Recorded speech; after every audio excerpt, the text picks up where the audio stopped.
Un minutito, chicos, ahorita comenzamos.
¿Se me escucha?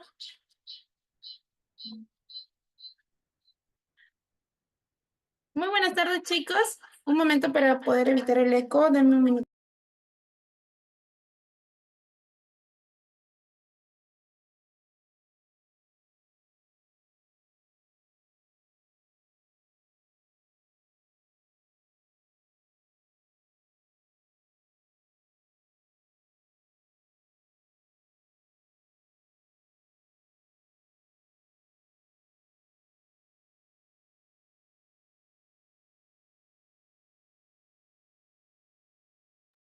Ahora sí, chicos. Muy buenos días. Buenas tardes. Ya les saluda la licenciada Vanessa, parte del equipo Accedu, para darle la bienvenida a, a esta segunda clase de estrategias sin intervención en los problemas del aprendizaje infantil. Bien. A ver. Vamos a conocer un poquito de las graduaciones que se realizan en nuestra institución.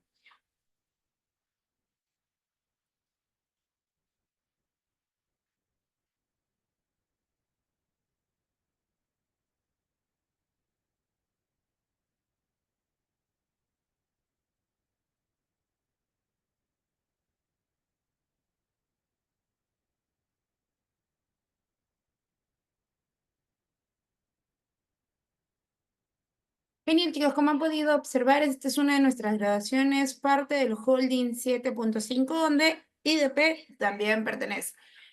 Por lo mismo, los invitamos a poder seguirnos en nuestras redes sociales, tanto Facebook, Instagram y TikTok, como idp.diplomados. Bien. Recuerden que nosotros tenemos el convenio directo con la Universidad Nacional José Faustino Sánchez Carrión para todo lo que es nuestros diplomados y especializaciones. La clase es una metodología muy similar a la que estamos llevando en estos talleres, en donde van a contar con un aula virtual. Nosotros brindamos más de 24 cursos actualmente dirigidos para el público profesional. Bien, en donde ustedes van a poder llevar estos cursos a través de su plataforma virtual. En este caso, bienvenida Miss, le damos el pase para que podamos continuar y yo al final me estaría quedando con los interesados. ¿Qué tal? Muy buenas tardes con todos, chicos. Feliz de estar por aquí nuevamente con ustedes. Y bueno, vamos a continuar con las dificultades de aprendizaje, ¿no? Vamos a continuar hablando de que ya definiendo cuáles son los problemas de aprendizaje, ¿no? Y había hablando de algunas estrategias también. Pero para eso, para resumir, digamos, lo que hemos visto el día de ayer, vamos a ver este pequeño videíto. Bien, quiero que estén atentos, es un cuentito, lo escuchamos. Este es el cuento de ojos que no ven y pocos se dan cuenta. Juanito era un niño de 6 años que por primera vez asistiría a la escuela primaria. Estaba muy contento y entusiasmado por ir. Al entrar a la escuela, el maestro los saludó con mucho cariño y afecto y les dijo que el día de hoy verían el tema del abecedario, por lo cual Juanito, muy entusiasmado, sacaba su libreta. El maestro les dijo: copien la tarea. Pero Juanito no podía escribir nada en su libreta. No entendía lo que pasaba, no sabía lo que ocurría. El maestro, muy enojado, lo regañaba y lo regañaba. Le decía: Juanito, ¿por qué no escribes nada en tu libreta? ¿Te pasa algo o qué? En ese momento, Juanito se sentía muy triste. No sabía qué le pasaba. A lo mejor él pensaba que no estaba hecho para la escuela o no era un niño muy listo para aprender. Por lo cual, el maestro, preocupado y enojado, habló con sus papás y les comentó la situación.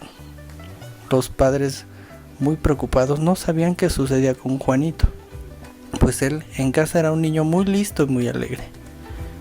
Juanito, en casa y sin saber qué pasaba en su cabeza, ya no quería asistir a la escuela. Preferiría mejor quedarse en casa, ayudarle a su mamá. Preocupados los padres, decidieron llevar a Juanito al doctor para ver qué era lo que sucedía. A lo mejor le dolía el estómago o tenía gripa. El doctor, revisándolo, se dio cuenta que Juanito no podía ver muy bien, por lo cual le impedía poder ver lo que pasaba a su alrededor. Juanito necesitaba lentes. Al poder ver Juanito, regresó muy entusiasmado a la escuela. Sabía que sí estaba hecho para aprender y que no iba a fallar, por lo cual Juanito se esforzó mucho y pudo terminar la primaria.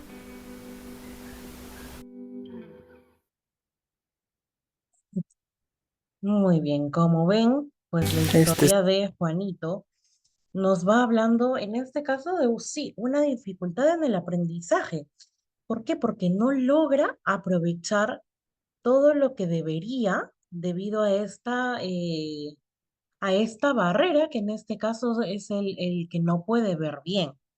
Claro, tal cual les mencionaba ayer, va a haber algunas barreras más sencillas de manejar, como es que necesitemos lentes, y otras, por supuesto, que son más difíciles. Pero bueno, eso viene a ser nuestro resumen de la clase de ayer, básicamente, ¿no? Entonces, ahora continuamos hablando de los problemas de aprendizaje. Como paso uno, necesitamos identificar y buscar el apoyo temprano.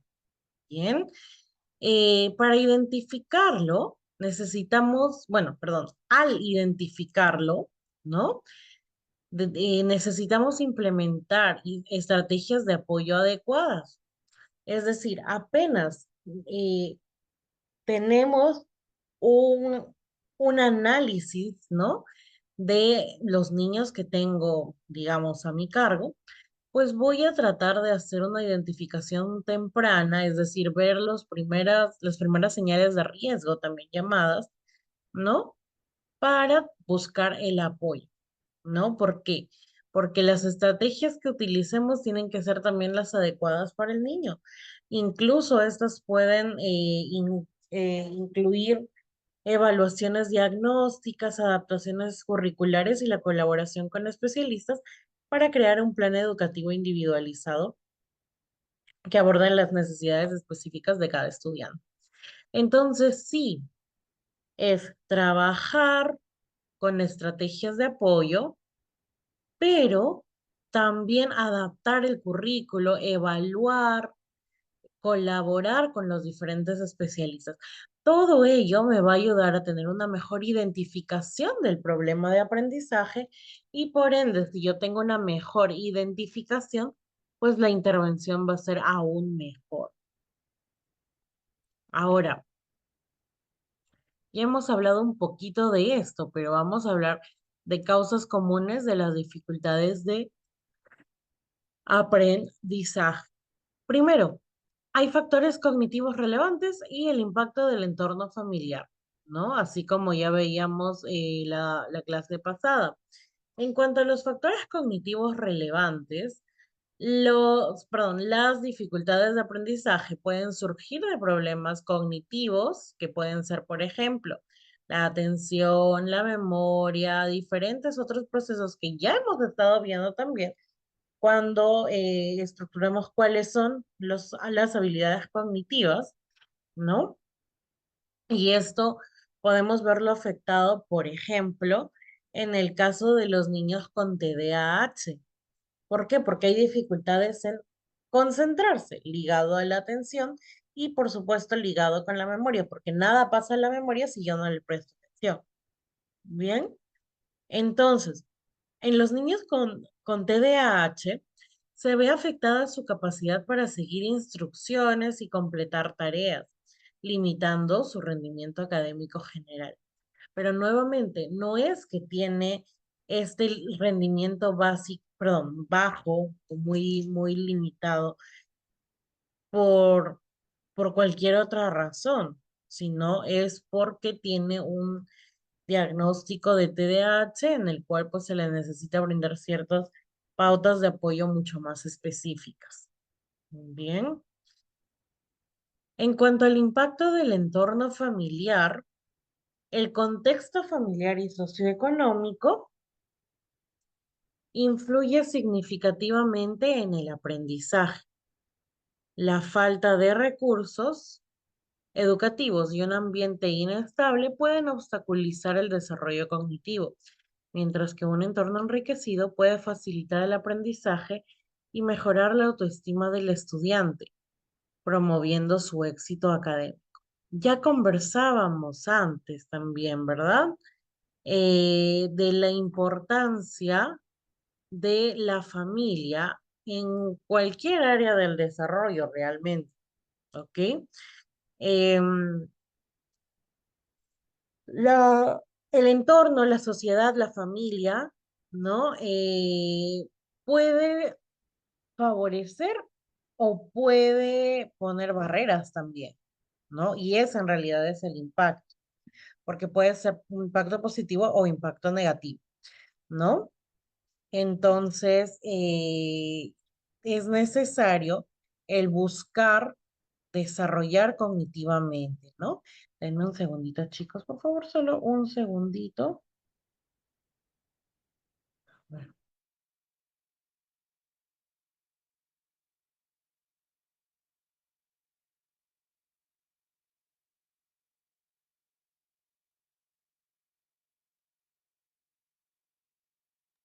bien. Entonces, en el rendimiento académico también tiene un efecto, así como también el impacto que hay en el entorno familiar. Algo que es importante, que siempre me gusta mencionar, es lo que es el modelo ecológico, porque todo finalmente se basa también en eso. El modelo ecológico nos refiere que una persona que está en el medio, es decir, cada individuo tiene un rol en la sociedad en el cual este individuo va influenciando en las otras áreas pero al mismo tiempo las otras áreas van afectando al individuo, ¿no? Eh, es así que, por ejemplo, el niño está influenciado por la familia, el vecindario, el centro escolar, los compañeros, pero él también influencia a los compañeros, al centro escolar, al vecindario y a la familia. ¿Por qué? Porque va a tener ciertas necesidades que necesitan ser cubiertas por estos grupos, ¿no? Y por todos los demás también, porque quiera o no, vamos a resonar, digamos, en él. Entonces, eso es la importancia de tener en cuenta el impacto del entorno familiar. Pero también tenemos un impacto en el rendimiento académico. Acá que vamos a encontrar que el desempeño académico se ve afectado, ¿no? ¿Por qué? Porque los estudiantes con problemas de aprendizaje suelen mostrar un rendimiento inferior, ¿no? En diferentes áreas clave como la lectura y las matemáticas. Ya conversábamos ayer que cuando hay dificultades específicas del aprendizaje, pues va a ir hacia un área, lectura, escritura y matemáticas, ¿no? Entonces, ¿qué es lo que ocurre aquí? Que puede resultar en calificaciones bajas y una percepción negativa de sus habilidades académicas. Asimismo, puede afectar en la frustración y en este ciclo de repitencia de la frustración. ¿Por qué? Porque para cumplir los estándares académicos, no es, o sea, el cumplirlos no es una tarea fácil, ¿no? Y eso, o sea, el querer ser el mejor, el querer sobresalir, el querer tener un botón de mérito, el querer tener, no sé, cualquier cosa que dé esa escuela, ¿no? Puede generar frustración y ansiedad y afecta directamente hacia la motivación. En realidad por varias razones. Porque primero que nada, muchas veces cuando nuestros niños no quieren estudiar, no quieren hacer la tarea, no digo que todos, pero uno que otro, ¿qué es lo que hace? O lo que hacemos, porque incluso puede que todos lo hagamos una vez, ¿no? Y luego nos damos cuenta que no está bien. Em, ¿Qué es lo que pasa? El niño, pues, está tan, o sea, tiene conocimientos nuevos con los cuales no logra conectar, entonces su motivación está muy abajo y su interés en participar activamente en el aprendizaje tampoco existe. Entonces, la clave está en manejar estos estándares, en decir, ¿qué es lo que espero del niño? ¿No? Pero también tener estas ideas no de manera exagerada, ¿no? No voy a pedir lo máximo de todo el mundo si que veo que el rendimiento no va a ir de la mano, ¿no? Y bueno, también hay repercusiones futuras, ¿no? Las discusiones, perdón, las dificultades no resueltas, ¿no? Pueden llevar a problemas en la vida laboral y personal, ¿no? Limitando las oportunidades de desarrollo profesional y contribuyendo a un ciclo de desventajas económicas y sociales. Lo que pasa cuando no hay una formación inclusiva es eso, que los estudiantes con alguna necesidad específica mayor pues necesitan del mayor apoyo de ese entorno, ¿no? ¿Por qué? Porque pues necesitan potenciar las habilidades que tengan y ver también hasta dónde este niño puede avanzar, ¿no? Y si no, no sé si lo hemos visto ya, ¿no? Pero todas estas conductas pues continúan presentándose. No es que la dislexia, la dislalia, la discalculia se da solamente en los 8 primeros años y a los 9 años ya va todo normal. No, esas que he mencionado, así como todas las otras dificultades de aprendizaje, incluso algo tan sencillo como una mala estrategia de aprendizaje. Hasta eso, si es que no se trabaja, pues va a ser un chico que, ok, neurológicamente no hay nada presente, pero como no tiene estrategias o técnicas de estudio, entonces este niño pues se va a ver limitado también, ¿no? Y va a llegar, ok, puede que por su capacidad intelectual llegue a la universidad, pero ustedes, todos nosotros, ya no somos solamente estudiantes de pregrado, sino somos ya profesionales, ¿no? Y sabemos, ¿no? De primera mano que no es tampoco sencillo, no es una cosa de, bueno, ya asistí a clases, ya probé.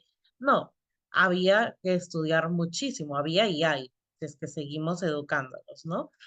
Eh, entonces, si es que yo no tengo estas estrategias, estas técnicas de estudio, estas rutinas de estudio, pues también se van complicando. Y miren, algo tan sencillo, ¿no? Que si lo trabajo en un chico de 7 8 años, pues ya se hace una costumbre de adulto. Pero si tenemos que lo más sencillo de trabajar puede tener consecuencias graves, imagínense lo que es más difícil de trabajar, ¿no? Eh, entonces, antes de ir acá, porque esto ya es parte de la intervención, vamos a ver nuestro último videito del día. Ok, atentos por favor. Vamos a resumir todo lo que hemos visto hasta ahorita. ¿Un niño con un problema en matemáticas o en lengua es un niño con dificultades de aprendizaje? No todos los problemas en el aula son dificultades de aprendizaje. Son 3 las características esenciales que definen el concepto de dificultad de aprendizaje. Que exista un problema escolar en una o varias áreas académicas que impida conseguir los objetivos marcados en la etapa educativa. El rendimiento escolar está por debajo de la capacidad. Este bajo rendimiento es consecuencia únicamente de un problema escolar y no por otros problemas. Existen problemas en los procesos psicológicos básicos: atención, percepción. Un niño con problemas en matemáticas que no muestra un rendimiento por debajo de sus capacidades, ni problemas en algún proceso psicológico básico, no es un niño con una dificultad de aprendizaje. ¿Qué importancia tiene la detección de las dificultades de aprendizaje en la infancia? Prevención. Los padres y los educadores son fundamentales a la hora de prevenir y/o detectar precozmente la dificultad de aprendizaje. Por este motivo, es muy importante la información y el conocimiento tanto en la escuela como en casa. La prevención debe orientarse a los factores educativos contextuales, es decir, trabajar de forma directa sobre los métodos educativos, familia, escuela. Detección. Las dificultades de aprendizaje suelen detectarse durante el proceso de la lectoescritura. Cualquier alteración previa suele verse como normal dentro del propio proceso de aprendizaje. Para la detección de las dificultades de aprendizaje se suelen usar cuestionarios tipo Likert, por ejemplo, marque del 1 al 5. No obstante, antes del diagnóstico definitivo es necesario una evaluación psicopedagógica. Las dificultades para expresarse, escribir, concentrarse o razonar deben poner en alerta a familiares y profesionales de la enseñanza para activar con celeridad y ayudar a los menores a evolucionar de una manera más sencilla. La importancia de una intervención a tiempo. Si no se detecta a tiempo o no hay una intervención precoz, las dificultades de aprendizaje pueden actuar como factor de riesgo para un futuro. Por ejemplo, pueden generar problemas de autoestima que afecten al individuo en todos los contextos con los que se desenvuelve, y no solo en el académico. Sentimientos de frustración por no alcanzar los estándares educativos. Puede llegar a pensar que es menos inteligente que el resto de compañeros. Influye en la forma de afrontar los problemas por parte del menor, en muchos casos desarrollando estrategias compensatorias a las dificultades. La clave para atender a las dificultades de aprendizaje no se centra únicamente en los aspectos personales del menor, sino que debe considerar el análisis y modificación de las condiciones de enseñanza y aprendizaje.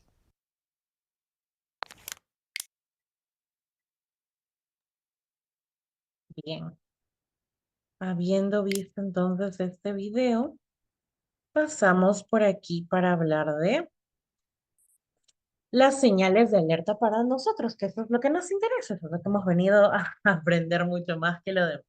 Muy bien, tenemos que darnos cuenta, en primer lugar, de las dificultades de atención, ¿no?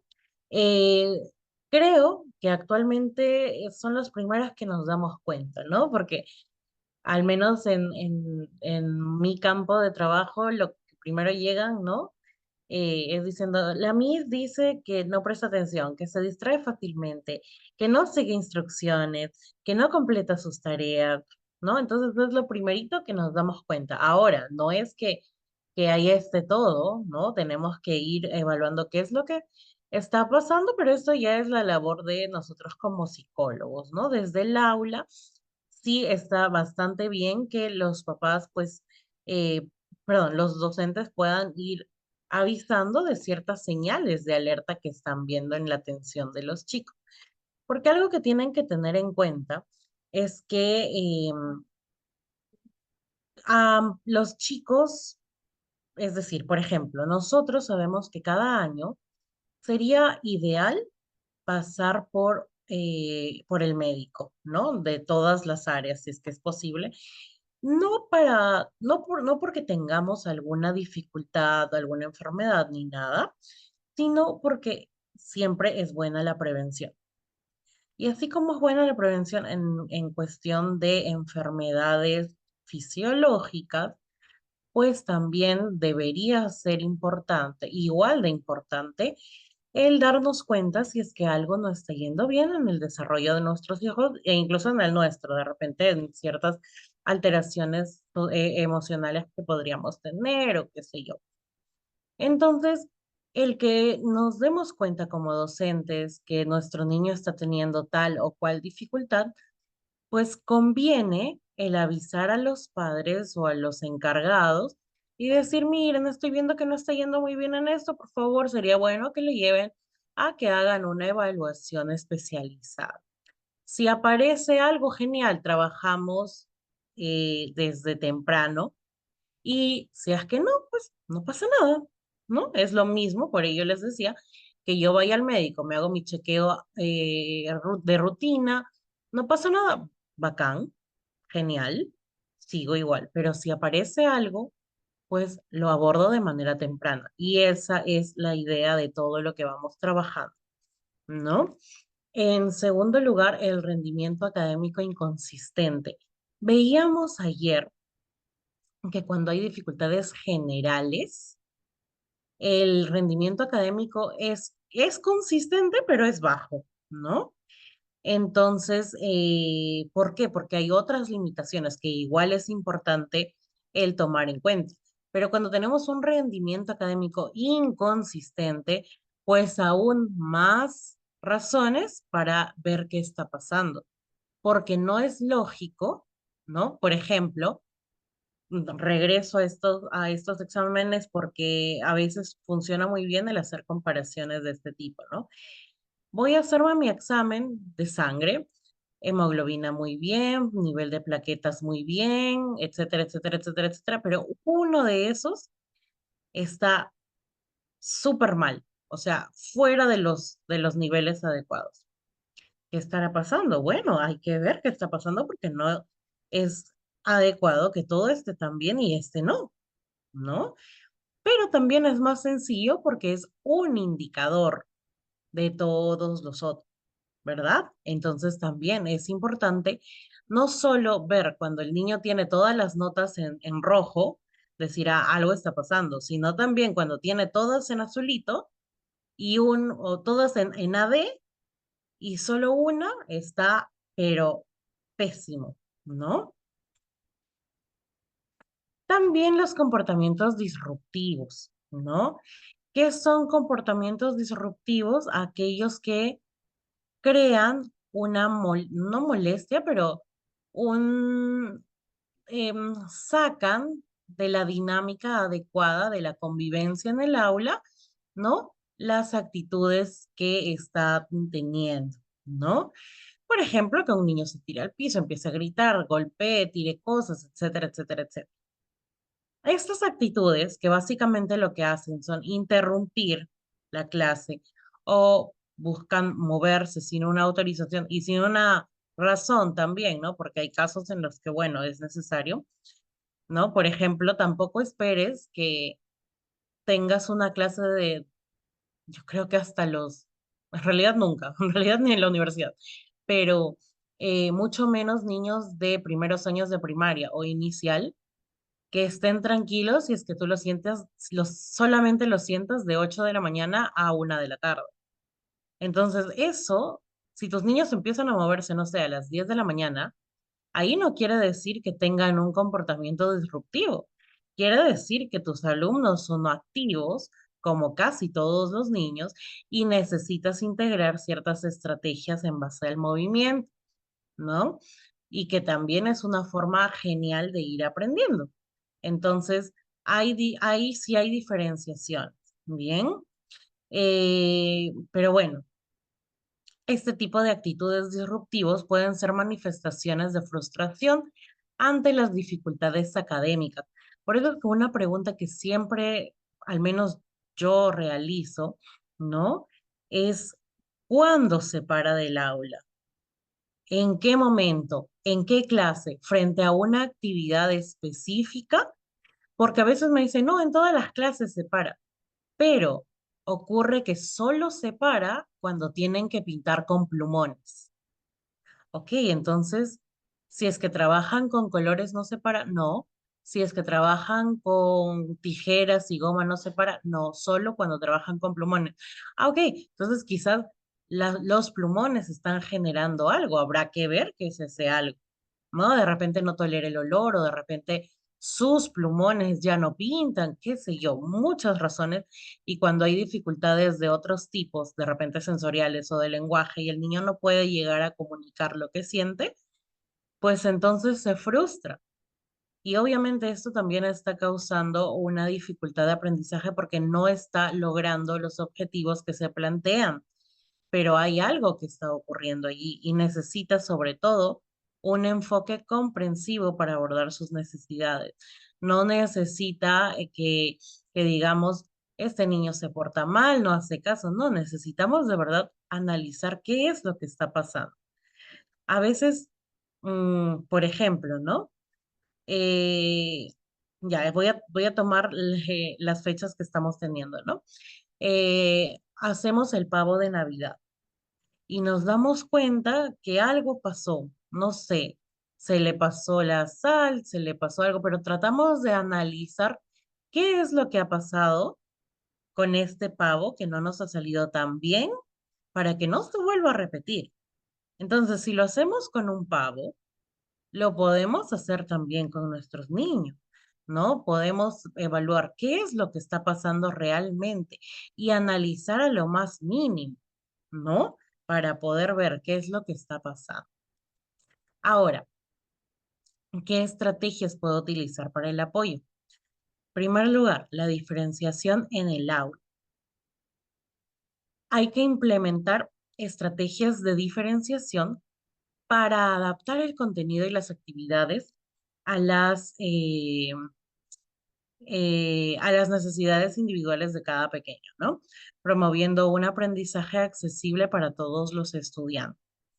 Ahora, el adaptar contenido y actividades no tiene que ser algo de que voy a trabajar de manera diferente para absolutamente todos los niños, ¿no? Sino que también se necesitaría que podamos buscar que los niños sean autónomos y encuentren su propia forma de aprendizaje, ¿no? Pero al fin y al cabo, que cada uno encuentre la manera más apropiada para poder aprender. Bien, colaboración entre estudiantes. Fomentar el aprendizaje colaborativo en grupos diversos ayuda a los estudiantes a desarrollar habilidades sociales y académicas, enriqueciendo su experiencia educativa y fortaleciendo la inclusión. Acá necesitamos siempre que haya diversos grupos, ¿no? Es decir, todos los niños en realidad tienen diferentes necesidades, pero hay que tratar de balancear las necesidades que tienen para que cada uno tenga también diferentes fortalezas y puedan armar un trabajo entre todos de manera adecuada, ¿no? Además que no solo están haciendo eso, sino que también están trabajando, como mencionamos acá, habilidades sociales, ¿no? Y generan pues trabajos mucho más ricos y sobre todo que regresando a lo anterior, vamos a adaptar según lo que cada grupo necesita. Pero no lo estás haciendo tú como docente, lo están haciendo ellos. Tercero, y que por ahí también te ayuda a ti, integrar la tecnología educativa. El utilizar herramientas tecnológicas en el aula facilita la personalización del aprendizaje, permitiendo a los estudiantes acceder a recursos adaptados a sus necesidades y ritmos de aprendizaje. Ahora, otra estrategia son las técnicas de aprendizaje multisensorial. Cuando cuando nosotros aprendemos desde el primer aprendizaje que tengamos, siempre es una cuestión de integrar a los sentidos, ¿no? ¿Por qué? Porque los sentidos son los que van dando un significado, iba a decir sentido y ya iba a ser muy redundante, un significado a aquello que tomamos del entorno. ¿Por qué? Porque, por ejemplo, eh, un niño aprende que cuando mueve las maracas se genera un sonido que le gusta. ¿Cómo ha ocurrido eso? El niño ha tomado, ¿no?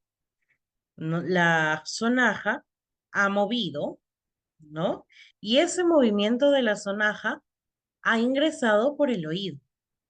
Esa es la parte sensorial, ¿no? Entonces, el regreso, digamos, es la acción, ¿no? Porque es em, eh, sensación, percepción y acción, ¿no? Entonces, la sensación es ese sonido, la percepción es me agrada este sonido y la acción es voy a seguir moviendo esta sonaja. ¿Y qué aprendo? Que esta sonaja me agrada, entonces cada vez que vea una sonaja o una maraca, el niño probablemente la va a mover. Y este aprendizaje no es algo que descubrimos a los 18 o 20 años, sino que lo estamos haciendo a los primeros meses de nacimiento. Entonces, desde allí ya estamos utilizando los sentidos para el aprendizaje y como tal vamos a tenerlo como base toda la vida, porque esto es digamos, podríamos decir que es una escalera. O sea, yo voy incrementando, ¿no? Ahorita lo borro para que puedan ir también leyendo, pero esto va incrementando. No quiere decir que porque ya sé aprender con esta técnica, todas las demás ya no existen. Por el contrario, voy, como se podría decir, desbloqueando cada nivel, ¿no? Primero luego este, luego este. Ah, pero puedo regresar a este porque me conviene para lo que quiero aprender. Sí, ah, ok, luego paso a este y luego a este. Y luego me regreso a este porque me conviene y después a este y luego a este, ¿no? Pero es como una escalera que se va aprendiendo, se va desbloqueando con cada necesidad de aprendizaje que tienen y nivel de madurez también. Entonces, las técnicas de aprendizaje multisensorial van a ser básicas para todas las edades porque es algo que siempre está con nosotros, ¿no? El enfoque integral en educación, ¿no? Perdón, es un enfoque integral en educación. ¿Por qué? Porque integra absolutamente todo. ¿Por qué? Porque el aprendizaje multisensorial combina diferentes modalidades sensoriales, que son lo que ya les mencionaba, y esto permite a los estudiantes procesar la información de manera más efectiva y de manera significativa, mejorando su comprensión y retención del contenido. Bien, ¿por qué? Porque si es que un aprendizaje o un estímulo, ¿no? Ingresa por diferentes canales sensoriales, ¿no? Ya no solo estoy aprendiendo de una forma, sino de muchas más, y eso es un aprendizaje más rico, más significativo. Se adapta a diferentes estilos de aprendizaje también. Se adapta a las diversas preferencias de aprendizaje de los estudiantes y facilita la inclusión y permite que cada uno de los alumnos participe activamente en el proceso educativo. También fomenta la creatividad.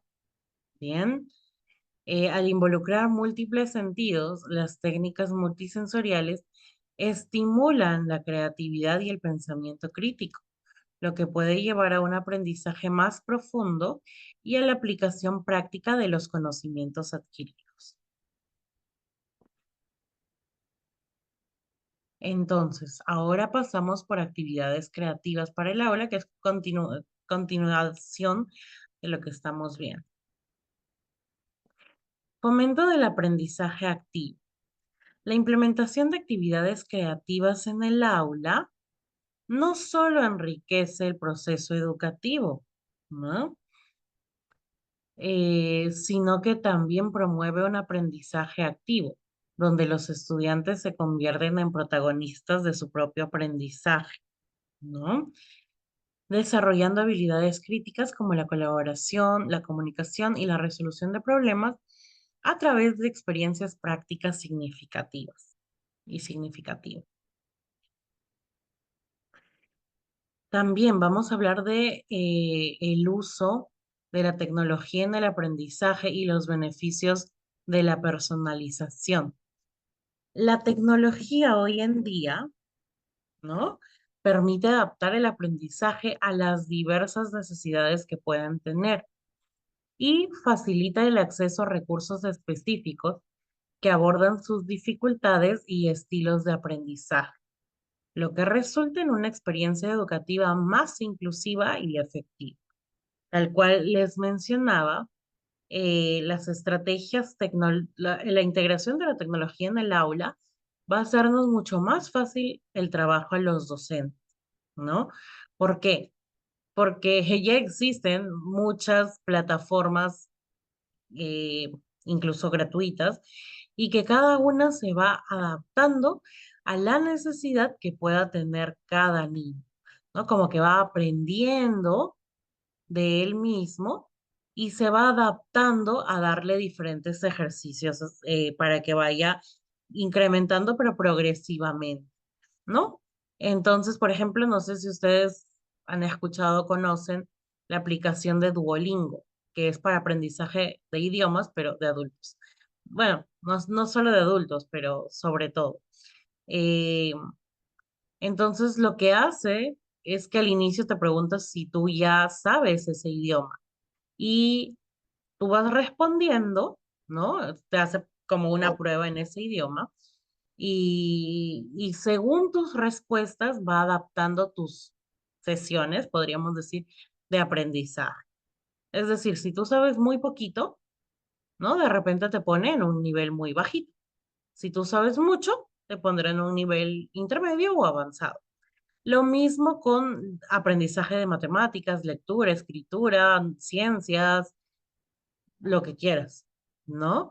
Se va adaptando a cada necesidad que tiene e incluso, de acuerdo a cada plataforma, también puede darle, por ejemplo, apoyos, ¿no? Ya sea apoyos con pictogramas para aquellos que necesitan sistemas alternativos de comunicación. Puede ayudar leyéndolo, ¿no? Para aquellos que puedan tener de repente dislexia, dificultades específicas de la lectura, ¿no? Entre otras formas que pueden ir apoyando las necesidades que tengan. Más sencillas, ¿no? De repente un estudiante, eh, bueno, un estudiante sordo pues puede verlo fácilmente, pero un estudiante ciego de repente podría escucharlo.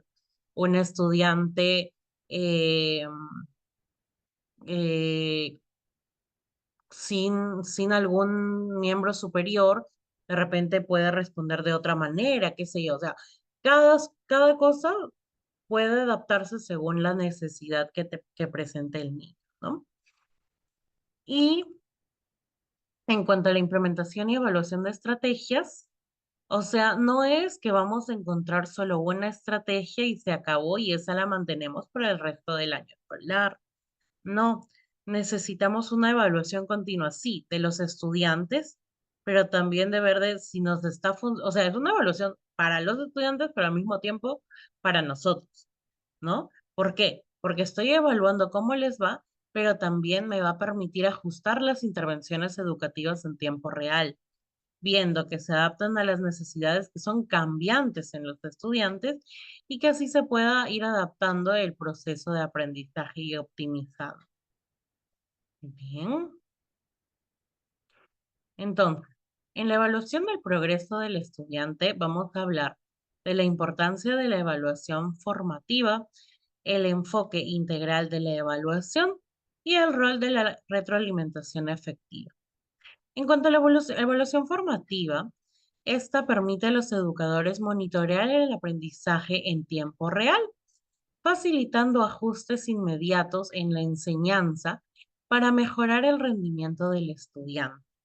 Bien, entonces veo cuáles han sido sus avances, cuáles son sus fortalezas, cuáles son sus debilidades, no para dar una calificación en base a ello, sino para ajustar, como ya mencionaba, las necesidades que presenta el niño en tiempo real. El enfoque integral de la evaluación significa que no busco solamente evaluar si el niño sabe, por ejemplo, si estoy trabajando divisiones, si sabe dividir con 2 dígitos, ¿ok? Porque sí, es una parte muy importante. No voy a decir también, no, no importa si no sabe igual porque está feliz, no, tampoco es así. Pero se tiene que considerar esos aspectos, o sea, los que buscas, tus objetivos, pero también los socioemocionales y comportamentales, porque así nos da una visión más completa del progreso del estudiante, promoviendo un desarrollo equilibrado y efectivo. Eso es a lo que queremos llegar, que los niños tengan un desempeño óptimo, pero óptimo en todas las áreas. ¿No? El rol de la retroalimentación efectiva o la retroalimentación específica, oportuna y constructiva es crucial para guiar a los estudiantes en su aprendizaje. ¿Por qué? Porque dándoles retroalimentación, ¿no? Les ayudas a identificar áreas de mejora y también ayudas a fomentar su motivación, ¿no? También algo que es importante y lo voy mencionando es que hay que trabajar en los niños, niños, adolescentes, jóvenes y adultos incluso, el saber recibir una retroalimentación. Bien, ¿por qué? Porque muchos, o sea, la retroalimentación básicamente es una crítica, ¿no? Y a veces hay muchas personas, de repente por ahí, sin mencionar nombres, puedo decir, ¿no? Eh, no pueden, siendo adultos, recibir una crítica, ¿no? Porque se les hace muy difícil, porque pueden haber muchas razones. Entonces es importante que sepan hacerlo y no lo tomen a mal. Bueno, las críticas constructivas, como se puede decir, ¿no? Entonces eso también es importante. Muy bien. Seguimos con la colaboración con padres y especialistas. En primer lugar, tenemos los beneficios de la comunicación entre todos. Cuando hay una comunicación efectiva entre educadores, padres y especialistas, pues se permite un intercambio de información que enriquece la comprensión de las necesidades del estudiante, facilitando intervenciones más precisas y personalizadas. Hay niños que les va a ir muy bien en la terapia, muy bien en la escuela, pero pésimo en casa. Otros que les va muy bien en casa, muy bien en terapia de repente y muy mal en la escuela. Otros que les va muy bien en la casa, muy bien en la escuela, muy mal en terapia. Y así, mil y un cosas que pues combinaciones que podríamos decir. ¿Qué es lo que está pasando aquí? Que probablemente eh, estén utilizando estrategias que no están funcionando. ¿Y por qué no están funcionando? Porque esas estrategias de repente no van. Entonces, al tener una comunicación, podemos ir diciendo, mira, a Pepito le está yendo muy bien esta estrategia. A ver, háganlo en casa, háganlo en la escuela, genial. Trabajamos todos juntos y el niño va avanzando, ¿no? Y va avanzando de manera general en todos sus entornos. Por ello, es la primera razón de la importancia de la colaboración entre padres y especialistas. Segundo, la importancia de la formación. Bien, como especialistas tanto en el área de educación como en el área de la psicología infantil, es importante que se capaciten a los padres y si es que es posible, los educadores en general también, porque no solo tú puedes ser la docente que conoce muchísimo, pero no eres la única docente.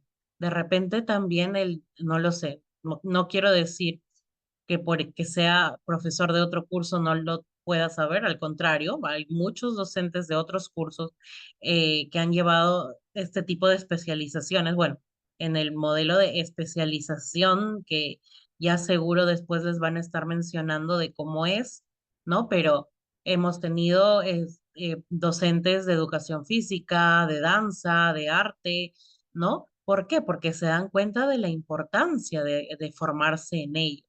Pero mientras no tengan la posibilidad de repente de capacitarse, bueno, si nosotros sabemos, hay que capacitar a los otros educadores y a los padres también, ¿no? ¿Por qué? Porque no lo estamos haciendo por nosotros, no lo estamos haciendo por cualquier razón, sino por el avance de los niños, ¿no? Y hay que apoyarlos en las estrategias pues, de apoyo y comprensión de los problemas de aprendizaje, ¿no? Para fortalecer la colaboración y, por supuesto, promover un entorno educativo más inclusivo y efectivo para el estudiante.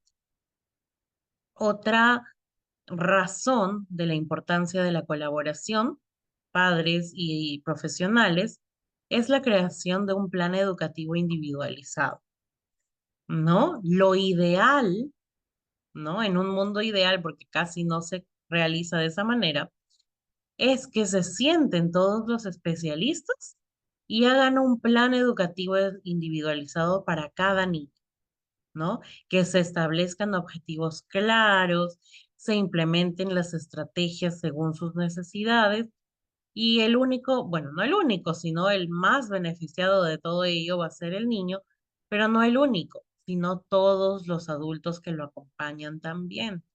Pero lamentablemente, porque tenemos que también ser realistas, esto no es algo que se encuentra siempre, ¿no? Por el contrario, son muy pocos los centros educativos que se preocupan por hacer esto, ¿no? Hablo de la realidad y la idealidad también. Muy bien. Entonces, ahora nos va a tocar de hablar de las estrategias más específicas, pero eso ya lo haremos el día de mañana.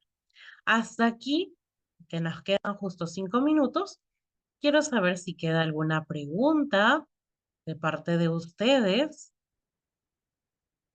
y si no queda ninguna pregunta, bueno, entonces le doy el pase a mi compañera para que pueda ir conversando con usted.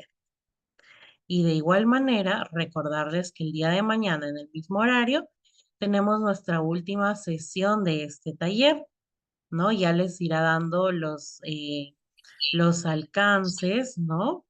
Se les irá dando los alcances para que puedan adquirir pues ya el diploma y todo el material también, ¿no? Así que no sé si estás por allí, compañera. Hola, ¿qué tal? ¿Cómo están? Buenas noches. ¿Qué tal? Miren, ¿Cómo aquí está? está. Buenas noches. Justo, les saluda el licenciado Richard. Sí, en este Hola, caso Richard. yo los voy a pegar con el tema del cierre. Perfecto. Entonces ya los dejo contigo. Gracias a todos por acompañarnos y los espero el día de mañana a las 6 también. Sí, listo, Miss. Sí, Muchas permiso. gracias. Muy amable. Estamos en contacto el día de mañana. Chicos, ¿qué tal? ¿Cómo están? Buenas noches. En estos momentos, con respecto a toda la información que ha compartido la ponente, Mayra, Quisiera saber si tienen alguna consulta, por favor. Ah, con respecto a las PPTs, claro que sí, se van a compartir al finalizar el programa, precisamente a partir del día lunes. Y recordarle, por favor, que este es un beneficio exclusivo para todos los participantes, los cuales han realizado lo que es el tema de la solicitud del certificado. ¿Sí? Igual las clases grabadas también se les va a adjuntar. Ya el día de mañana estamos cerrando la última sesión. Igual voy a estar atento a través del grupo de WhatsApp para que todos ustedes, si tienen alguna consulta o alguna duda, me puedan comentar y de esta forma poder ayudarlos. Eso sería todo de mi parte. Eh, sí, por supuesto. Ok. Entonces, chicos, nos vemos el día de mañana. Que tengan un lindo fin de semana. ¿Sí? Muchas gracias. Muy amable.